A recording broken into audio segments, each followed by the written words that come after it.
بسم اللہ الرحمن الرحیم۔ ناظرین، آئیے آج ہم حضرت آدم علیہ السلام کی کہانی سنیں۔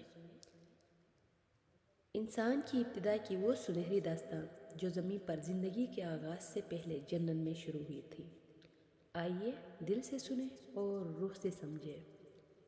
دنیا بھی خاموش تھی، نہ سورج کی روشنی تھی، نہ زمین کی خوشبو، نہ ہوا کی سرسراہٹ، صرف اللہ تعالیٰ کا نور تھا جو اپنی قدرت سے ایک نئے راز کا اعلان کرنے والا تھا۔ فرشتے جو دن رات اللہ کی تسبیح کرتے تھے، حیرت سے سننے لگے جب رب کائنات نے فرمایا، میں زمین میں ایک خلیفہ بنانے والا ہوں۔ سورہ بقرہ آیت نمبر 30۔ فرشتوں کے چہروں پر حیرت کے آثار نمودار ہوئے۔ انہوں نے ادب سے عرض کیا، اے ہمارے رب، کیا تو ایسے کو بنائے گا جو زمین میں فساد کرے گا اور خون بہائے گا؟ اللہ تعالیٰ نے فرمایا، میں وہ جانتا ہوں جو تم نہیں جانتے۔ یوں زمین پر انسان کی تخلیق کا فیصلہ ہو گیا۔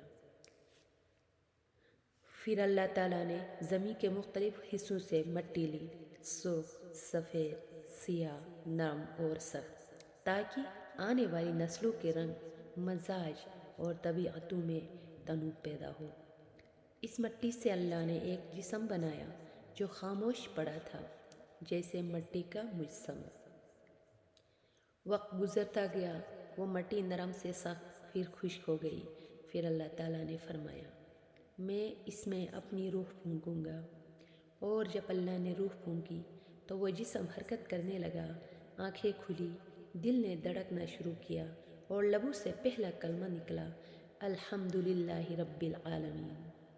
آسمان کے فرشتے جھک گئے، رحمت کی ہوائیں چلنے لگیں، انسان کی تخلیق مکمل ہو گئی۔ یہ تھے حضرت آدم علیہ السلام، پہلا انسان، پہلا نبی، پہلا خلیفہ۔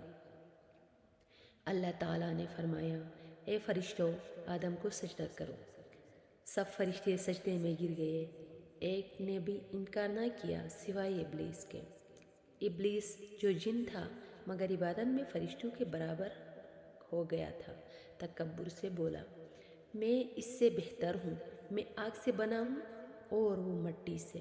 اللہ تعالیٰ کا غضب نازل ہوا، فرمایا، نکل جا، تو مردود ہے، قیامت تک تجھ پر میری لعنت رہے گی۔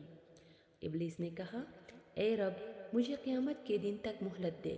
اللہ نے فرمایا، تجھے مہلت ہے، مگر میرے بندے جو مخلص ہوں گے ان پر تیرا زور نہیں چلے گا۔ ابلیس نے قسم کھائی، میں تیرے بندوں کو گمراہ کروں گا، انہیں بہکاؤں گا اور جنت سے محروم کر دوں گا۔ یوں شیطان انسان کا سب سے پہلا دشمن بن گیا۔ اللہ تعالیٰ نے حضرت آدم علیہ السلام کو جنت میں داخل فرمایا۔ وہ جنت جہاں نہ بھوک تھی، نہ پیاس، نہ دکھ، نہ تھکن۔ اللہ نے فرمایا، اے آدم، تم اور تمہاری بیوی جنت میں رہو، جہاں سے چاہو کھاؤ، مگر اس درخت کے قریب نہ جانا۔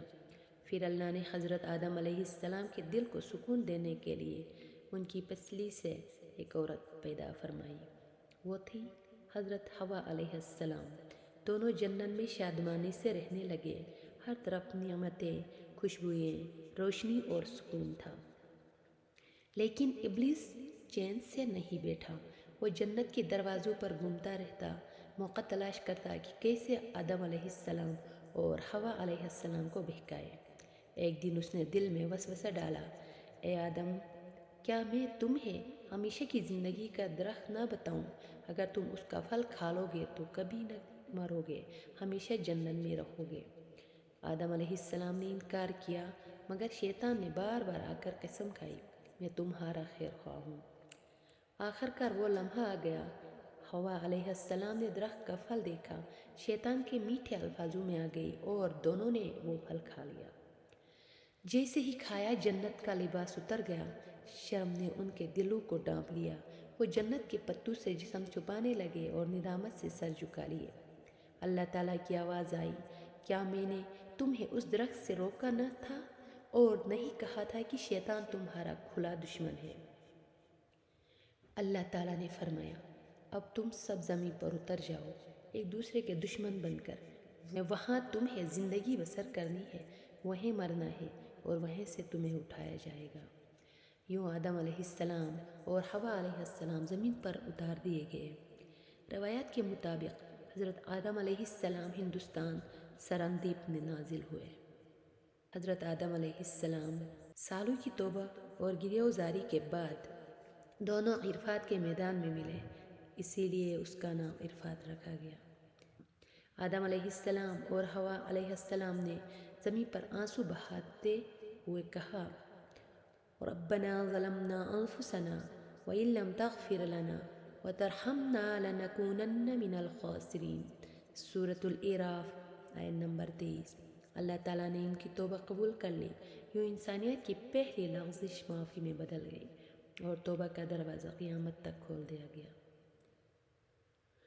حضرت آدم علیہ السلام اور حضرت حوا علیہ السلام کے بیٹے پیدا ہوئے، سب سے مشہور حابیل اور قابیل۔ اللہ تعالیٰ کے حکم سے دونوں نے قربانی دی۔ حابیل کی قربانی قبول ہوئی، قابیل کی نہ ہوئی۔ حسد نے قابیل کے دل میں آگ لگا دی اور اس نے اپنے بھائی حابیل کو قتل کر دیا۔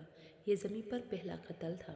اللہ تعالیٰ نے ایک کنوا بھیجا جو زمین کریڑ رہا تھا تاکہ قابیل کو سکھائے کہ مردہ بھائی کو کیسے دفن کرنا ہے۔ قابیل شرمندہ ہوا مگر سبق یہی تھا۔ گناہ حسد سے شروع ہوتا ہے اور انجام تباہی پر ہوتا ہے۔ حضرت آدم علیہ السلام زمین پر اللہ کے نبی بنے۔ ان کی اولاد کو دین، عبادت اور عدل سکھایا۔ ان کے بیٹے حضرت شیس علیہ السلام کو نبوت عطا ہوئی۔